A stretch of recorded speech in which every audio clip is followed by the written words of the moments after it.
بسم الله الرحمن الرحيم مدحوينها دولة بنتلان مدن سعيد عبد الله الدني أو وهليو مدحوينها كحجين كدولة مدن أحمد علمي عثمان كراش وحاي ما أنت هوري مادين قلها وكيل لدى دولة بنتلان وهذا عن قصة جنهاي وطبعا أي كلن كان كوهليان قدوميها قلها وكيل لدى دولة بنتلان قدومي عبد الرشيد يوسف جبريل عول قدومي كحجين ككواد قلها وكيل لدى دولة بنتلان مدن عبد العزيز عبد الله عثمان iyo gudoomiye ku-xigeenka saddexaad ee golaha wakiilada ee dawladda Puntland gudoomiye ku-xigeenka labaad mudane Ismaaciil Maxamed Warsame xubnaha golaha wakiilada ee dawladda Puntland kulankaasi oo dabcan sidii aad qaybtii hore joogteen ahaa kulan albaabadu u xiran yihiin waa kulan wada tashi madaxweynaha dawladda Puntland mudane Saciid Cabdulaahi Dani waxa uu la wadaagayaa golaha baarlamaanka dawladda Puntland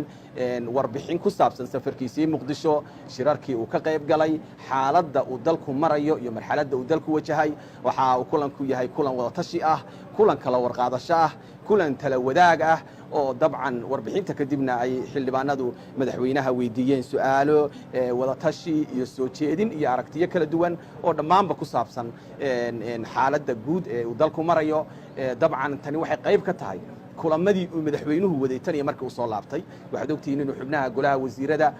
uu kulan la qaatay maalintii khamiista shirkii toddobaad la ahaa oo looga hadlay xaaladda guud ee dalka uu marayo waxaa ogtihiin in xalayto uu madaxweynuhu qasriga madaxtooyada dawladda Puntland Garowe uu kulan kula qaatay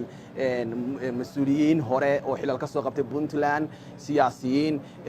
waxgarad aqoon-yahano iyo ururada bulshada rayidka ah wada tashiyadaas ayuu kulankana qayb ka yahay insha Allah marka wada tashiyadu waa sii socon doonaan qaybaha kale ee bulshada haray iyo dadka kale ee wax lagu tuhmayo iyo waxgaradka iyo dadka tabar iyo talaba kordhin kara marka ay madaxdu la kulanto waxa mustaqbalka dhici doona in Puntland ay soo saarto